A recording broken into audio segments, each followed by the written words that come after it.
The taverna owner sighs as she lights yet another cigarette. He doesn't even argue anymore. He just sighs. The sigh of a man who has lost every battle with history. He mutters something in Greek about the law. She answers in Italian without looking up. Laws that forbid pleasure are already halfway to tyranny. Smoke rises like punctuation. I sit down. She doesn't greet me. She studies me, the way journalists study lies before dismantling them. Then she smirks. You might ask why I came to Athens to meet an Italian journalist. Because some stories don't begin where they are written. I came here because this city is the beginning of one of Fallaci's most personal books, A Man. Not a novel, not a biography, a wound. Athens is where ideals stop being theories and start bleeding. This is the city of Alexandros Panagoulis, the man who tried to kill a dictator, survived torture, and refused to become polite. The man Fallaci loved. The man who made her stop pretending journalism was neutral. She taps ash into the saucer. I did not come to Athens to be romantic. I came because tyranny is always clearer when it has ruins behind it. So I met Oriana Fallaci here, not in Rome, not in New York, but in Athens.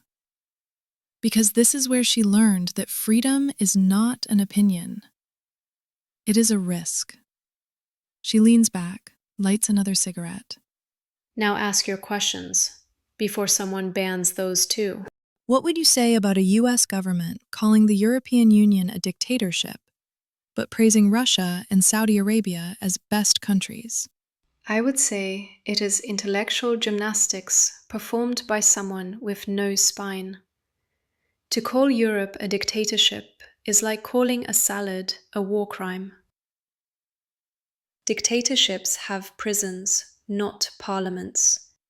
Fear, not talk shows. One newspaper, not 500 shouting at once. And what about the praise for Russia and Saudi Arabia? Russia? Journalists disappear faster than umbrellas in a storm. Saudi Arabia? Women need permission to exist, please. If these are the best countries, then I am the Queen of Denmark. What about Europe drifting right? Italy? France maybe next? Germany wobbling? Hungary already gone full bunker mode? Europe has always had a love affair with lunacy. Sometimes it dates the far right, sometimes the far left. Sometimes it spends a night with both and regrets everything in the morning.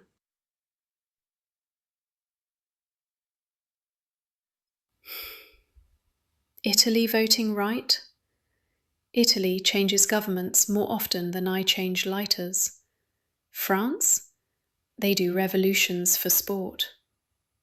Germany drifting? They never drift quietly. And the autocrats inside the EU? Hungary is the teenager who slams the door, screams, "You don't understand me," and still asks for pocket money. Poland shouts, whether it's fighting for freedom or against it.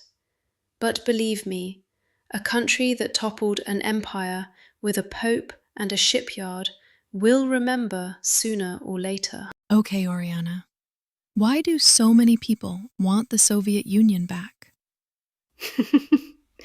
They don't want the Soviet Union. They want the illusion of simplicity. Cheap bread, predictable misery, someone else to blame. But the USSR was simple only for the dead.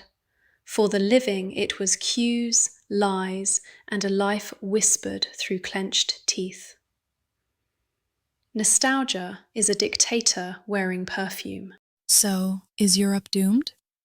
Europe dies every century and resurrects the next day with a croissant. Rome fell, Hitler fell, the wall fell, yet the cafes still open at 7, and teenagers still write terrible poetry about freedom. So that was my interview with Oriana Fallaci in 2025 in a taverna that may or may not exist. Sometimes we need a ghost to remind us what reality looks like. If you enjoyed this little political seance, hit like, subscribe, and share it with someone who still thinks the EU is a dictatorship, but Russia is a wellness retreat. And come back next month. I may summon another ghost.